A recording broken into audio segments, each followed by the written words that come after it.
I've been training and starting and helping troubled horses for over 20 years now, and every horse that I have come across has taught me something. So it just gets better and better and better, which is really exciting. So what I learned from one horse and 5 horses and 10 horses, I can then make the experience better for the next 10 horses, and on it goes.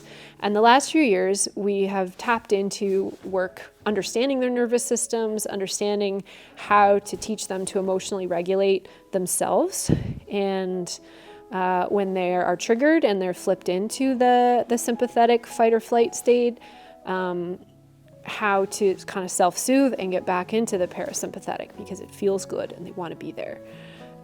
So with that work and a couple of tricky horses that I worked with a year prior and had some great success with, I thought, I'm really intrigued. I'd like to meet this filly and see if I can help her, because she really was. She was at the end of her road.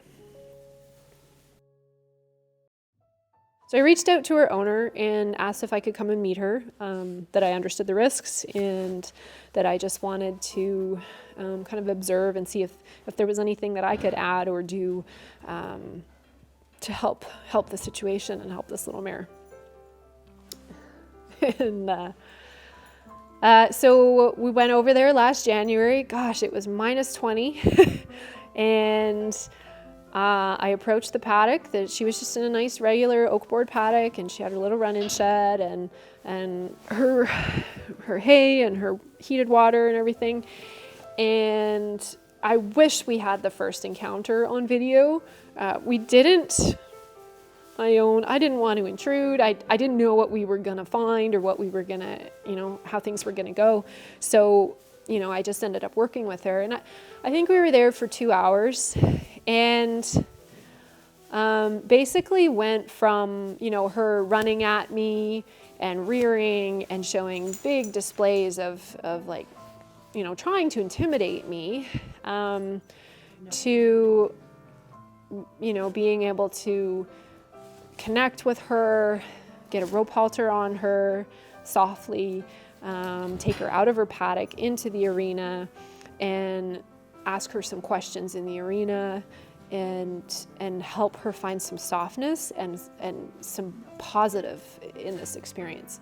And I think it was the first time that she really felt heard, because I approached her in a different way than everybody had been, previously in her life. I was extremely sensitive to body language, and if she told me that she was anxious about me approaching, I would say, in my body language, I would say, I see you're nervous. I'll give you a minute. Can I try again? And just that little exchange of body language conversation flicked a light in this little horse. I made arrangements to bring her to my farm and get to know her a little bit more and work with her, and go through all the health checks that we do. There are so many layers to wellness. I talk about mental and physical, nutritional, social, psychological, and I don't think all of those layers get equally addressed or addressed at the right time. And a lot of people don't even realize the value of certain parts in there. We started with changing her diet. We took her off commercial feed and put her on, we call it the Hay Cube diet, which any horse that has any suspect hindgut issues, hindgut acidosis, hindgut ulcers, they're kind of bigger than life energy, personality. We take them, off any potential starches and sugars, even though there's a lot of great feeds on the market that are low NSC, low starch, low sugar.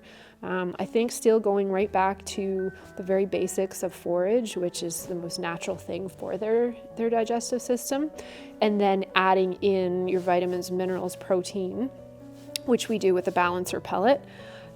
Yes, that's a commercial feed, but again, it's just vitamins, minerals, protein, basically. And I think they put some alfalfa in it for palatability. We use Flaxapeel to add calories for energy. So for energy, for healing, for growth, for body condition, for coat condition. And we also use a product called Equijoule, and it's a stabilized rice bran. So you're adding calories with that and your basic diet of forage, which is extremely natural for them. And I mean, that's the starting place that we go to with a lot of these guys. So along with her very clean, very basic diet, we put her on some supplements. We put her on psyllium, which actually I just bought through Amazon. So she was on psyllium husk. She was on a visceral that's made by Mad Barn. And we also put her on sucralfate, and that is, there's a medication through our vets that coats and soothes their entire digestive system to give it a chance to heal.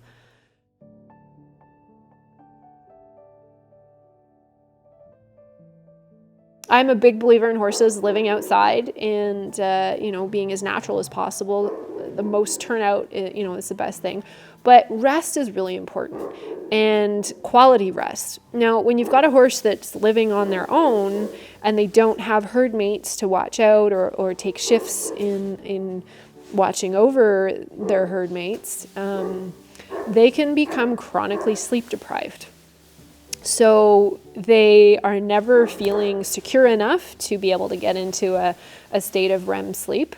And horses can only get into REM sleep when they're laying down.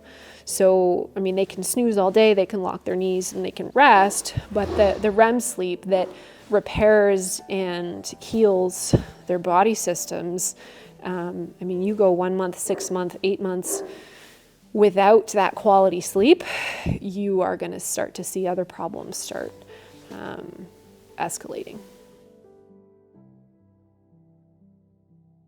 So when Serenity came to Braycrest last January, it really hadn't been planned for, so we were a little bit tight for space. And I ended up putting her on reverse turnout. So she was out about 17, 18 hours from 4 o'clock till the next morning. And then we had her in the barn through the day. This routine allowed us to really observe her during the day, really make sure she was eating well, understanding, and to start understanding what some of her triggers were.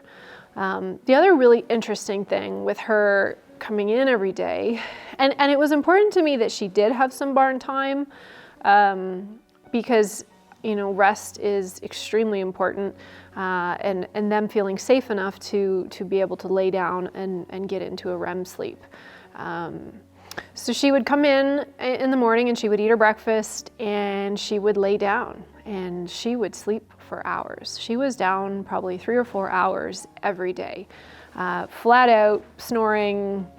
A lot of people saw her doing this and were quite concerned, but she was peaceful and really wasn't showing any signs of distress. So we just let her do her thing. We immediately reintroduced Serenity to other horses when she was here. I felt confident in my ability to safely manage her, and I introduced her to 2 of my horses. And that went very smoothly. She became best friends with them, and she plays and engages and scratches withers and rears and wrestles. And so you could see that she was really craving that horse time. Serenity was well handled as a young horse and raised just like any other foal at this breeding facility.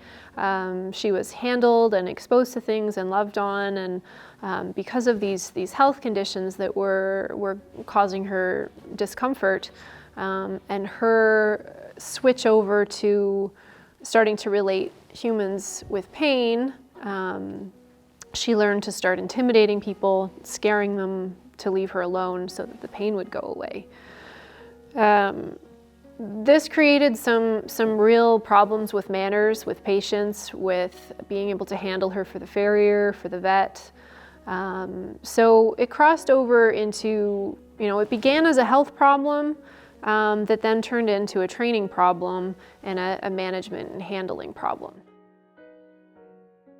Once we got Serenity on track with her diet and her daily routine, had her out with other young horses, had her coming in every day, eating 3 meals a day, the Hay Cube diet, with the various other supplements, and really seeing that she was getting adequate rest. I started working with her in the round pen in the arena. The round pen provides a safe environment with less choices for the horses, so it's easier for them to focus. They tend to relax sooner. There's less stimulus.